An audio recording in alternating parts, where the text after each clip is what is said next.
আসসালামু আলাইকুম। ওয়ালাইকুম আসসালাম। কি নাম তোমার ভাই? আব্দুল হালিম আর ডাক্তার মুন্সি তারেক। তারেক তারেক বলে ডাকি তোমার এবার। তো আমি তোমার তুমি বলে বলতেছি। সমস্যা না। তো তারেক সৌদি আরব আসছে কতদিন হয়েছে? সৌদি আরব আসলাম তো 3 মাস হলো। তো কে আনছিল প্রথম, কোথায় আসিলা, তোমার কি খবর স্যার বলো তো দেখি প্রথম থেকে তোমার খাওয়াটা। আমার আমার আমার বাড়ির পাশের একজনে আনছিল, আমার আনিয়ে রাখছে রিয়াদে ক্যাম্পে। আমার কোম্পানির হিসেবে আমার তখন ধরেন 5 লাখ টাকার মতো নিচে নিয়ে আমার কোনো আকামা করে দিব। আমার কোনো আকামা টাকামা দেয় নাই। 3 মাসের আকামা দিয়ে এফআর খুলি আমার ছাড়ি দিছে। আমার এক কাজ দিছে, আমার ধরেন রিয়াদে এক কাজ দিছে, আমি সে কাজ করি নাই। আমার কাজে সমস্যা আছে, ডিউটি করেছে 12 ঘন্টা, ডিউটি এক জায়গায় করাইছে আমার 16-17 ঘন্টা। ভাই একদম কতদিন কাজ করছো, কি কাজ করাইছে? ক্লিনারের কাজ করছি, ওই যে সৌদিগো বাসা বাড়ি ক্লিনারে। তো কে করাইছে, এখানে কে আসছিল? মুদিরা ছিল মাসরি, মুদিরা ছিল মাসরি। আর যারা পাঠাইছে এরা ছিল ধরেন ক্যাম্পের দালাল। আমার পাঠাইছে, বলছে 12 ঘন্টা ডিউটি আছে, বেতন। কিন্তু আমি কত টাকা বেতন করে পাঠাইছে? আর তুমি দেশের থেকে কত টাকা দিয়ে আসছো? দেশের থেকে আসছি 5 লাখ টাকা দিয়ে। তো এখানে কত টাকা বেতন করছে? এখানে বলছে ওই যে কাজ করছি, কাছে করছে 1500 টাকা। খানা নিজের, খানা নিজে। তো কাজ করার পরে পয়সা দেয় না? কাজ করে 1 মাস 8 দিন কাজ করছি, কোনো পয়সা টয়সা দেয় নাই।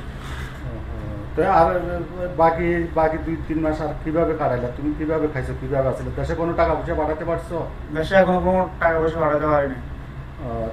আরো দেশে তো আনছি, আনি খাইছি। দেশের থেকে আবার উল্টো টাকা আনছো, আনি তারপরে খাইছো। আর যেখানে কাজ করাইছো ওইখানে মাসটিও টাকা দেয় না? টাকা ঢোকা দেয়নি।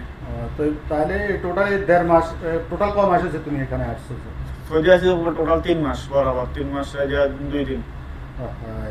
তো খানা টানা তুমি সবসময় খানা টানা পাইছো না? না আরো খানা টানা কষ্ট করছো? কদিন উপায় আসছিল? খানা দানা কষ্ট করছি, ধরেন ওই যে এক মাসের কাছে দিছিল 5 দিন, আমার কোনো খানা দেয় না, খালি রুটি দিছিল। এই রুটি উপরে খাইছি। আর পাশে এক বাঙালি ভাই ছিল, হার কাছে যাই ভাত খাইছি। বাঙালি ভাই নোয়াখালীর দিকে।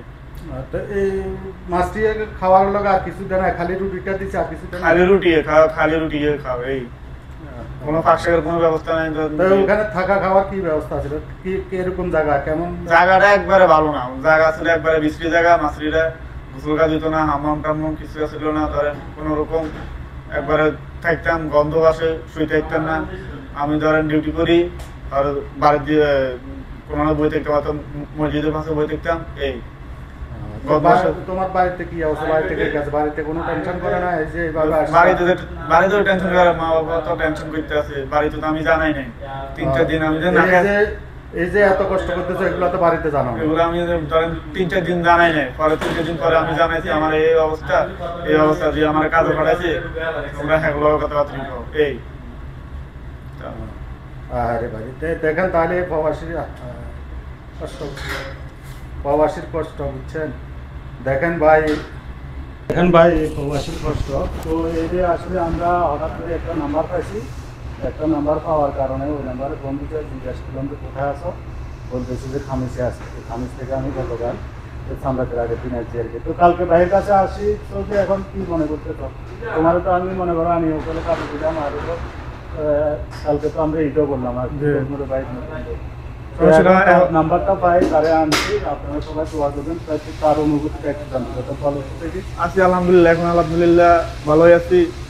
কাছে মামা ডাকি, মামার কাছে আলহামদুলিল্লাহ ভালোই আছি। খানা দানা ঠিক মতন খাইতেছি, ডিউটিও করতেছি, আলহামদুলিল্লাহ এখন ভালোই আছি। বাড়িতে বলে যাবো, আমার বাড়িতে বলছি আলহামদুলিল্লাহ ভালো আছি। আমার নাম্বারটা আমার চাইছি, আমরা করেছি দিব, সমস্যা নেই, দেখুন যাক তারপর দিব। আলহামদুলিল্লাহ আমি ভালোই আছি এখন। আচ্ছা ভাই, দেশবাসীর কাছে জানবো, দেশ থেকে আসার আগে সপ্তাহে একদিন ভালো যারা প্রবাসে আসবেন দেশবাসী থেকে অবশ্যই দেখে শুনে ভালোভাবে বুঝে শুনে আসবেন। এখন লেনদেন করার সময় অনেক স্টেমে সই টই নিয়ে, অনেক মুরব্বীরে নিয়ে, মেম্বার নিয়ে তারপর টাকা লেনদেন করে বুঝে শুনে আসবেন। এই আচ্ছা ঠিক আছে ভাই, সবাই দোয়া করবেন। দেখেন এই ভাইটারে আসলে আমি শুনি আমার খুব মনে কষ্ট লাগছে। আমি নগদের নাম্বার পাইয়া ফোন করে আমাদের কাছে আনছি, সবাই দোয়া করবেন। আর যারা প্রবাসে আসবেন যে বুঝে শুনে আসবেন, বেতন কাজ এগুলো ঠিক করে আসবেন। ওকে, আসসালামু আলাইকুম। দেশবাসীকে ধন্যবাদ।